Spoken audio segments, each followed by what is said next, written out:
Hello students, इस video में हम ट्रिपल सी और ओ लेवल के पहले पेपर से संबंधित कुछ इम्पोर्टेंट क्वेश्चंस को कवर करेंगे जो कि कंप्यूटर फंडामेंटल्स यानी कंप्यूटर के बेसिक्स से रिलेटेड होंगे। तो चलिए स्टार्ट करते हैं इस वीडियो को।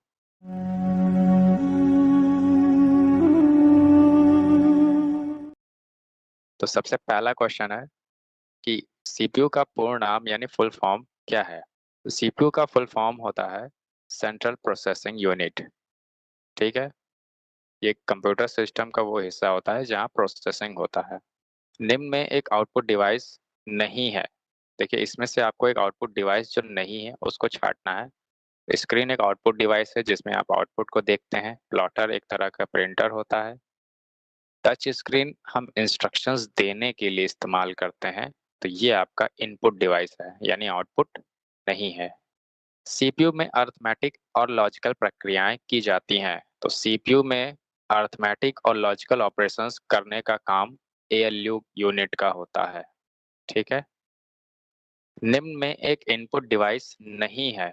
तो जो इनपुट नहीं है वो आपको ढूंढना है। टच स्क्रीन से आप निर्देश देते हैं तो ये इनपुट है।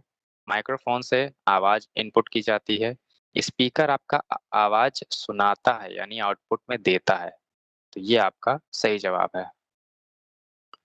चौथी पीढ़ी के कंप्यूटर में तकनीक प्रयोग की गई थी। कौन सी टेक्नोलॉजी है जो फोर्थ जनरेशन के कंप्यूटर्स में इस्तेमाल की गई थी?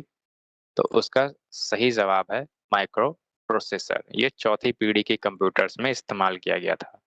आईसी आपका थर्ड में इस्तेमाल किया गया था। ठीक है, ये याद रखिएगा आप।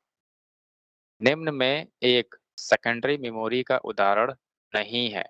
तो ऐसी मेमोरी जो सेकेंडरी नहीं है उसका आपको एक ऑप्शन सेलेक्ट करना है। तो हार्ड डिस्क में डेटा परमानेंट आप रख सकते हो, तो एक सेकेंडरी मेमोरी का उदाहरण है। फ्लॉपी डिस्क में भी आप डेटा को परमानेंट रख सकते हैं, तो यानी सेकेंडरी है।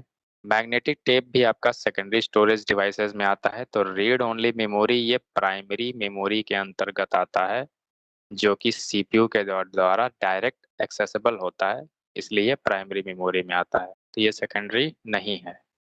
सूचना को परमानेंट नहीं रख सकता है। तो ऐसी मेमोरी जो सूचना को यानी इंफॉर्मेशन को परमानेंट नहीं रख सकता है, तो उसका सही जवाब है cache memory. Cache memory primary memory के अंतर्गत आता है और ये सूचना को या किसी भी तरह की इंफॉर्मेशन को परमानेंटली नहीं रख सकता है। आप कंप्यूटर को बंद कर देंगे तो कैश का डेटा डिलीट हो जाएगा। कंप्यूटर के द्वारा दिया गया रिजल्ट यानी परिणाम क्या कहलाता है? तो कंप्यूटर हमको जो रिजल्ट देता है उसको हम कहते हैं इंफॉर्मेशन, मतलब सूचना यानी जानकारी। तो कंप्यूटर हमें जानकारी देता है।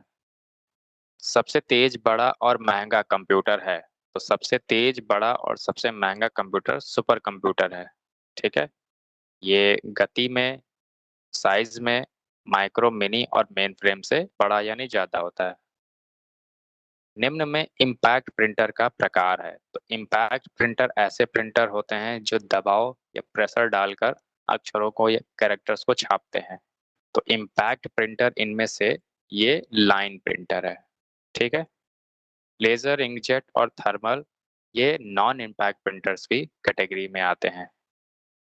भाषा जो कंप्यूटर समझ और एक्सक्यूट कर सकता है कहलाता है। तो कंप्यूटर को जो भाषा समझ में आती है वो मशीन भाषा होती है। ठीक है, सीपीयू में होते हैं। तो सीपीयू में आपका एएलयू भी होता है, सीयू भी होता है और रजिस्टर्स मेमोरी भी होते हैं। तो ये तीनों चीजें सीपीयू के भाग हैं या उसके अंदर होते हैं। डेजी व्हील प्रिंटर एक प्रकार है। डेजी व्हील प्रिंटर एक प्रकार का इम्पैक्ट प्रिंटर है। ये दबाव या प्रेशर डालकर अक्षरों को छापते हैं। सिस्टम सॉफ्टवेयर नहीं है। तो सिस्टम सॉफ्टवेयर ऐसे सॉफ्टवेयर होते हैं जो सिस्टम को या सिस्टम के किसी हिस्से को ऑपरेट करने के लिए यानी चलाने के लिए इस्तेमाल किए जाते हैं। और एमएस वर्ड यानी माइक्रोसॉफ्ट वर्ड ये सिस्टम सॉफ्टवेयर नहीं है।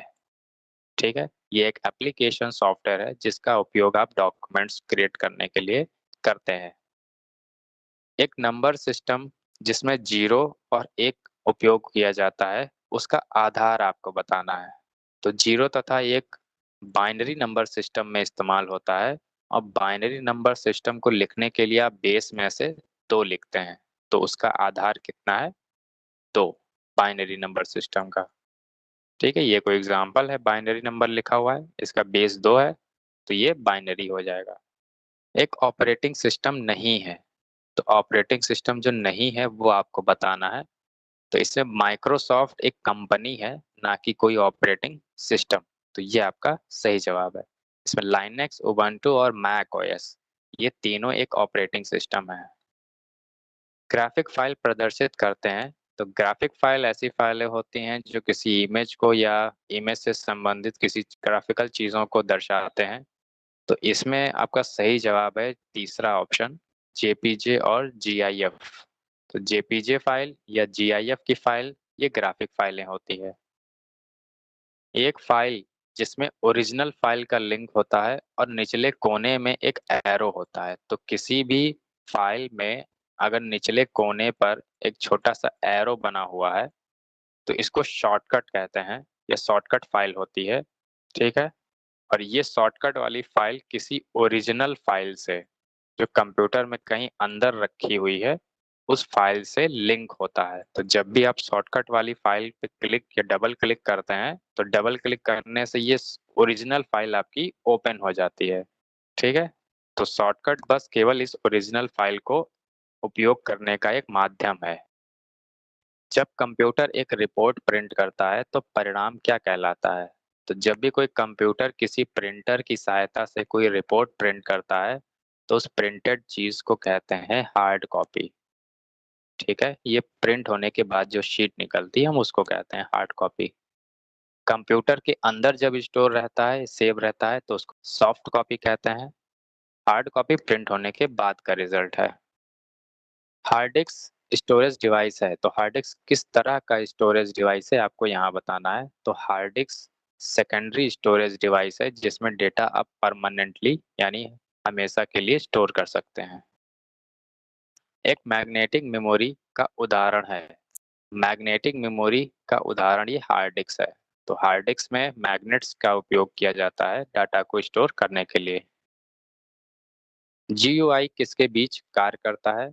देखिए, जीयूआई यानी ग्राफिकल यूजर इंटरफेस, ये सॉफ्टवेयर का एक इंटरफेस होता है। जिस सॉफ्टवेयर में बटन, फोटो या आइकन्स दिखाई देते हैं वो ग्राफिकल इंटरफेस वाला सॉफ्टवेयर कहलाता है। और सॉफ्टवेयर चलाने का काम यूजर करता है। तो सॉफ्टवेयर और यूजर के बीच ग्राफिकल इंटरफेस काम करता है। ठीक है, हैंड हेल्ड यानी हाथ में लेकर उपयोग करने वाला स्कैनर भी कहलाता है। तो हाथ में लेकर या हैंड हेल्ड स्कैनर आप बार कोड रीडर को करते हैं। तो bar code reader hand held scanner भी कहलाता है। विंडो के नीचे स्थित बार कहलाता है। तो किसी भी एप्लीकेशन विंडो में जो सबसे नीचे की पट्टी होती है उसको हम कहते हैं स्टेटस बार। इसमें टोटल पेज कितने हैं, जूम प्रतिशत कितना है, भाषा कौन सा आप उपयोग कर रहे हैं वगैरह चीजें आपको दिखाई देती हैं जो कि ओपन किए गए फाइल से संबंधित होते हैं। तो इन सभी प्रॉपर्टीज को देखने के लिए आप स्टेटस बार का उपयोग करते हैं जो कि विंडो के नीचे स्थित होता है। Which one of the following is not a smartphone operating system? तो एक स्मार्टफोन में उपयोग किया जाने वाला ऑपरेटिंग सिस्टम नहीं है। विंडोज ऑपरेटिंग सिस्टम ये नोकिया के फोन्स में आपने सुना होगा या देखा होगा। आईओएस एप्पल के फोन्स में ऑपरेटिंग सिस्टम यूज होता है। उबुंटू कंप्यूटर में ऑपरेटिंग सिस्टम यूज होता है, ना कि स्मार्टफोन में। ठीक है, तो एंड्रॉयड आपके फोन में भी हो सकता है, उबुंटू कंप्यूटर्स के लिए है। ठीक है, 26 है, टेक्स्ट का स्वतः नए लाइन पर जाना क्या कहलाता है? तो अब कोई लाइन अगर आप लिख रहे हैं तो आपने देखा होगा कि जो अंतिम शब्द होता है अगर वो अधूरा हो गया है और लाइन पूरी हो गई है तो वो शब्द आपका नए लाइन पर लिखना शुरू हो जाता है, मतलब वो लाइन वहीं से चेंज हो जाती है। तो टेक्स्ट का यानी किसी शब्द का ऑटोमेटिक नए लाइन पर जाना वर्ड रैप कहलाता है। ठीक है, तो ये आपका सही जवाब होगा। रैम का अर्थ है, रैम का फुल फॉर्म होता है random access memory. RAM primary memory होती है और ये वोलेटाइल भी होता है। वोलेटाइल मतलब जिसमें डाटा थोड़े समय के लिए ही स्टोर हो सकता है। निम्न में कौन अधिकतम डाटा स्टोर कर सकता है?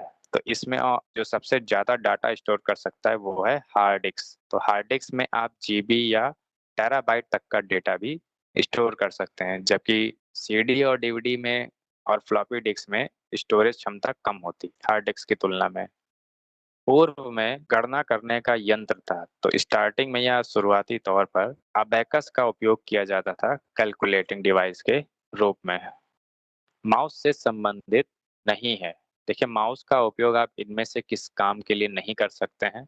तो वो सही जवाब है लिफ्टिंग।